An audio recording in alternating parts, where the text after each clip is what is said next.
What is up, guys? Welcome to my review for Titan Season 2, Episode 8, titled Jericho, the second flashback episode of this season. This time we find out what happened with Jericho and why he's no longer around, why Deathstroke completely despises the Titans, and overall, they did a very good job at showing that. So in this video, I'll be reviewing this episode and talking about everything I liked, everything I disliked, which isn't much, but there is maybe one or two things, and then, obviously, in the end, give my rating. So with that in mind, let's begin the review. So this episode, right off the bat, introduces us to the new character, Joe Wilson, or Jericho Wilson. It seems like in this universe, his name is not Joe, it's Jericho. In the comics, his name is Joe, and then his hero name, or even sometimes his villain name, is Jericho. Well, here, it's just Jericho Wilson, which is fine. Obviously, I honestly have no problem with that, especially the way they used him in this universe. I don't think it was possible for him to be named Joe Wilson, and then get the name, or the superhero name Jericho, but it's possible his name is Joe, and then Jericho is just his nickname that literally everybody he knows calls him. But I gotta say right off the bat that it's crazy how likable this episode made him. It's crazy how likable this show makes characters, how developed and likable and well cast the characters are in the show when they only appeared in one episode, like Aqualad in episode, I think it was 4, then Superboy in one of the episodes, doesn't really matter, but then there is now with Jericho, and just with these one episodes, all of these characters are already incredibly likable and incredibly developed. Jericho, I thought, was a great character in this episode. The actor who played him was very good in the role, and I gotta say, Jericho's the first character on the show that I could say is without a doubt better than the Arrowverse version of the character. Deathstroke on Titans is pretty awesome, however, I don't really know which one I like more. This one's a lot more comic accurate, but the one on Arrow is, I think, more developed, and it's just a matter of time, or I guess we'll have to wait and see which one's better in the end. But right now, just off this episode, Jericho in the Titans verse is so much better than Jericho, or he was never even called Jericho, just Joe Wilson in the Arrowverse, who was really only Joe Wilson in name, or Jericho in name. He literally had nothing to do with the character. He was completely different. He wasn't even mute. So this character I thought was great. His powers were great, and I'll talk about all of that in this review. So the episode actually begins with Jericho having some sort of dream. It's the craziest, weirdest scene I've ever seen, and it's really dark. Jericho has this dream where he goes into a neighborhood where a bunch of people are wearing pig masks, and it seems like they're all cannibals. Like, a couple of them are roasting a severed limb, an entire leg on an open fire, and it's the weirdest, craziest thing I've ever seen in the Titans in general. But also on top of that, I had no idea why it was in there. I have no idea what it means for the episode, and if you do know, then let me know in the comments down below. But at this point, I have no idea why it was there, other than maybe just to show how, I guess, messed up Jericho is at this point. However, based off his character, I don't really think that is the case. So that was a weird opening to the episode, but I think it's really the scene after this where the actual storyline does begin. So the episode begins with Jericho telling his mother, Adeline Wilson, that he's going to hang out with some friends. These friends turned out to be Dick, Donna, Dawn, and Hank, who all turn out to be the Titans. He doesn't know that yet, but they are the Titans. Anyway, Dick asks Jericho about his father. I think this whole scene is definitely very fun. That is until he does talk about Slade. He starts talking about him, and then it starts getting more intense, and definitely, I think, better, as we see a flashback with Slade when he gets his powers over 20 years ago, probably, because it's before Joe was born. And if Grant exists, then it's maybe before Grant was born as well. However, in this scene, Slade gets his powers and then he escapes from the facility. This scene was really badass. Slade is escaping, holding two guns at the same time, shooting down all these people, and eating an apple at the same time, which I thought was incredibly badass and an awesome scene.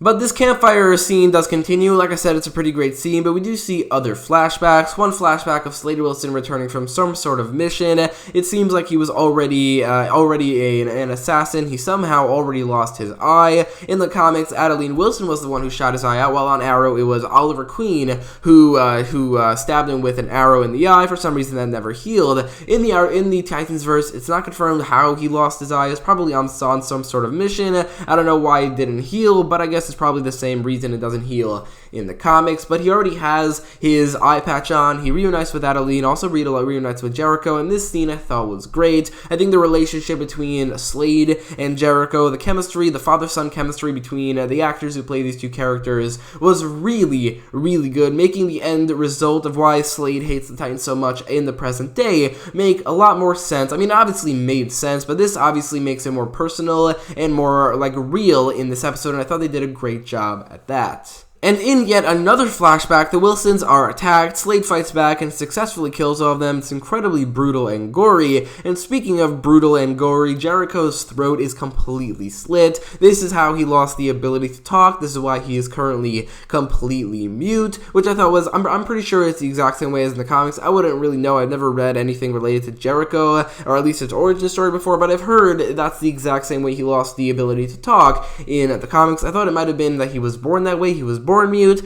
but it might have been that. It might have been like in the Titans verse where his throat was completely slit. But that was, like I said, an incredibly brutal, incredibly gory scene that really worked for the dramatic effect of it all. But that is really the end of the bonfire talk, which, like I said, it was like really 10 minutes of the beginning of the episode. It was a great 10 minutes showing the relationship between Slade and Jericho, kind of building the friendship between Jericho and the Titans, and also kind of showing that Jericho might have a crush on Dawn. All of that I thought worked really well in these first, I think it was 10 minutes of the episode. So then, during that beach scene, Jericho reveals to the Titans about Billy Wintergreen, the fact that he worked with Slade. The Titans go after him. Turns out that he was probably told to leave, I think by Slade. Slade probably knew what Jericho told them. But anyway, this is where the Titans start to argue about continuing to use Jericho against Slade. Dick is kind of on the fence. Donna is all for it, while Hank and Dawn are completely against it. And this begins the foundations of what we see in Titans Season 1. The relationships between Dick and the rest of the Titans. Also with Dick being completely dark, like way darker than he was before. But in terms of the relationships, Dick and Dawn broke up. Hank and Dawn are now together, but also Hank and Dick are not on good terms, while Dick and Donna are. This all lays the foundation of that, and it's all based off Jericho. While Hank and Dawn were completely against it, and that's why Dawn and Dick broke up, and that's also why that Hank is doesn't really like Dick anymore. But Donna was all for it, so she can't really blame Dick for it, so that's why they're still good. They're still good in Season 1, and I think I'm not sure that the relationships they had in the first season, I'm not sure this is where they were 100% going, like with the Deathstroke storyline, because it felt like they really changed the show quite a lot after Season 1. Who knows, maybe that is where they were going from the beginning, but if that's not, then I think they, even with that, did a great job at laying the foundations and creating the relationships that Dick had with the rest of the team during Season 1, why they broke up, why the team broke up, but also why Dick and Dawn broke up, and all those other things. I think they did a fairly good job. So it's revealed that Jillian is actually the real target, which means that I think whoever hired Deathstroke originally probably has something to do with Themyscira or something, which is interesting. I don't really know who that would be, but it could be the main villain of Season 3. I mean, with the mystery of who hired Slade, it's perfect setup for the Season 3 main villain. But I think that was interesting. But then Jericho, this is probably my favorite scene in the episode. This and maybe the Robin Deathstroke fight scene later, but also when Jericho uses his powers again. But Jericho uses his powers for the first time ever, as we see, or the first time that we see, against a rude customer at the record store. This is hilarious. The way it ended with him telling the person he was rude to that he has a small penis, it was hilarious. And then Dick witnessing this, bringing him back to Titan's Tower, and then Jericho using his powers against Hank. This whole sequence of events with Jericho revealing his powers to the team, using his powers for the first time on screen, not only is it really, really funny, but the way they use his powers in this episode and in the show, as far as we've seen,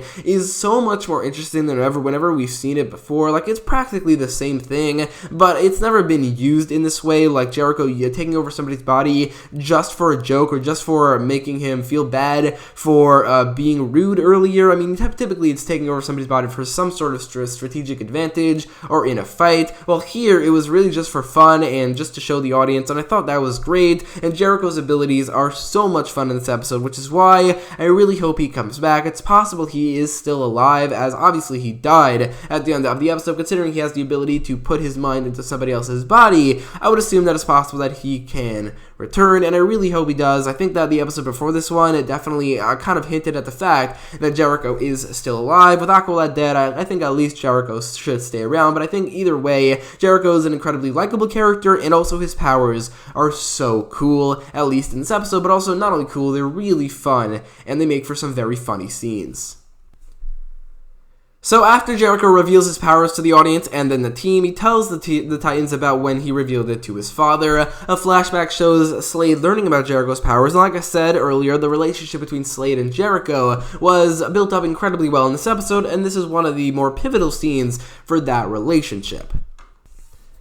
After the audience and the team learn about his powers, he joins the Titans. Dick and Dawn discuss whether or not they should bring him onto the team, and then they do so, revealing to him that Slade is a paid assassin and he killed their friend. This whole scene where Jericho's like, is this the guy, is this the friend that Slade killed with, pointing to Aqualad's costume. It's a great scene, the realization on Jericho's face. I mean, the acting without actually talking from the actor, his name is Chalaman, the actor who plays Jericho, is really, really good, and I don't mean to understate that. I think that Jericho's actor and Jericho in this episode is an incredible character, and this scene in particular, learning that Slade was a killer, learning that Slade killed this superhero Aqualad, and then talking to his mother about this, it's slightly emotional just based off this one episode, and I think the actor and the character were really, really good. So after this argument between Adeline and Jericho, Adeline goes to Slade, then Slade goes to Billy, all to get Jericho back. Now Billy approaching Jericho and talking to him about the Titans and then to meet up with Slade is a surprisingly funny scene. I mean, this episode I think is surprisingly funny, but Billy just basically roasting the Titans for choosing the name Titans, which is named after the losers of Greek mythology. I mean, the same could definitely be said about the football team Titans, how they are also named after the exact same losers from Greek mythology. It's a really funny scene, but I thought that was, it really showcases how much funnier this episode is compared to most episodes, but also compared to how funny I expected it to be. I do think that in terms of the comedy, this season is so much better than last season. Last season had basically none of it, while this season, characters like Jericho, how they use him, and the rest of the episode here, but also the Superboy episode, both of them were really, really funny and really entertaining, and I think that on top of everything else, basically, that they're doing in this season, except for the misuse of Beast Boy, other than that, I think they improved in every single way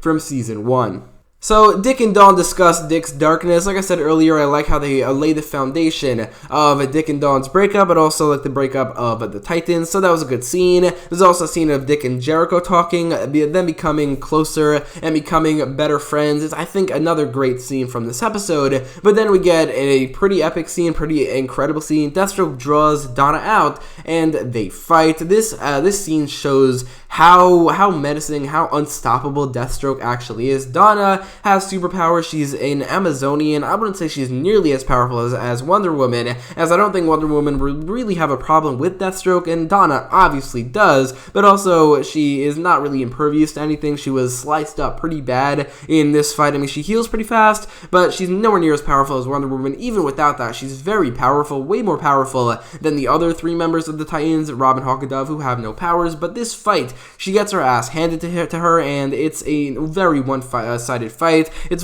a great fight, but also shows how menacing, how unstoppable Deathstroke is, which is 100% furthered in the next fight as well. So Jericho goes to talk with Slade. Like I said so many times already, the relationship between Slade and Jericho is great, and this moment is great as well. But what Jericho doesn't know is that Robin followed him. Now Robin, like Donna, goes up against Deathstroke one-on-one, and yet again, the Titan member in this fight gets their ass handed to them. This fight between Deathstroke and Robin is very much one-sided, not nearly as one-sided as the fight between Wonder Girl and Deathstroke. Somehow Robin does better in the fight, even though he's way less powerful.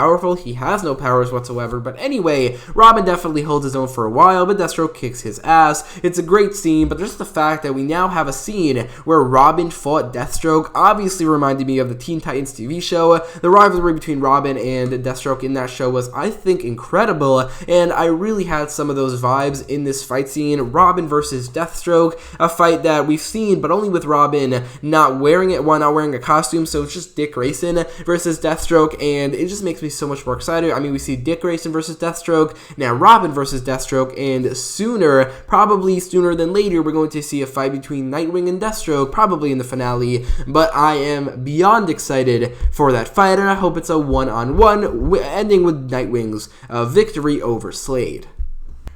This is where we get to the only part of the episode that I don't like, and that's Jericho's death. I think there could have been so many better ways to kill him off. Honestly, they should not have killed him off. Obviously, it fits the storyline, but just like Aqualad, it's an incredibly huge waste of a character. But unlike Aqualad, I think that he definitely is still alive, considering his abilities allow him to go into other people's bodies. I definitely think it's very likely that he's still around. But anyway, even if he is still around, I don't like this death very much. Not only did they not use his powers for the death, I mean, they could have made it so that that he was in another person's body. Slade didn't know this, so Slade killed that person, and this led to the death of Jericho, as it's later revealed to Slade, and that's why he hates the Titans, because Jericho was used against him by Dick and by the rest of the Titans. Instead of using his powers, he just jumped in front of Slade's blade. Two problems with this is that I don't think Jericho was fast enough to get in front of Slade's blade considering how fast Slade is compared to a regular human being, but also considering how fast Slade is, I feel like he would have the reaction time and the knowledge, or not the knowledge, but the awareness to see that he's about to stab his son and then stop it. Both of those reasons make me not really like the death of Jericho very much, not to mention that just like with Aqualad, and I don't understand why they keep on doing this, they don't give the characters time to grieve on screen. With Aqualad, he died and it cut straight away to the next scene where they just decide to go after Deathstroke, instead of focusing on Donna Troy, specifically in that actual moment, looking at Aqualad's body, but also the rest of the Titans reeling from his death. Instead, they go straight to the anger part and to the revenge part. Here, they completely skip Slade's reaction to this, which I really wanted to see. It would have been so emotional. Instead, this death of a great character already, a premature death of a great character, I don't think had any emotion to it whatsoever, considering how not only predictable but also cliche it was, but also how they didn't focus on the emotional side of it at all, which is that, and also, like I said earlier, the misuse of Beast Boy in this season are the two things in the season that I really don't like what they're doing. The emotional side of the deaths of Aqualad and Jericho just don't hit home as much as they should, for as likable as they were in the episodes, because they refuse to focus on the grieving, they refuse to focus on that emotional side, which not only for Aqualad, but also for Jericho, focusing on Slade's reaction in that moment would have been incredible. Instead, they opted to not do that, so the ending here with Jericho's death, actually before the actual ending scene, is the only part of this episode that I really don't like. So in conclusion, this episode was like 95% amazing. The new character of Jericho was so likable based off this one episode. There were a lot of great scenes. The relationship between Slade and Jericho was handled very well. Also, the relationship between Jericho and the Titans, the friendship, and him joining the Titans was all great. Jericho's powers made those scenes very funny. This episode was really funny. Also, I didn't even mention this, but I think the mention of Hive in this episode, the fact that Slade got his powers from Hive, that was pretty cool, and I do think there's setting them up to be the villains of a future season, possibly season 3, but I thought this episode was great. That is until Jericho's death, which is the only part of the episode that I really didn't like. However, this is still a very good episode, and I'd give it a 9.2 out of 10. So anyway, I know this review is pretty long. I guess I had a lot to say about this episode, but let me know your thoughts about the episode in the comments down below. If you like this video, make sure to leave a like, share, and subscribe, and thanks for watching.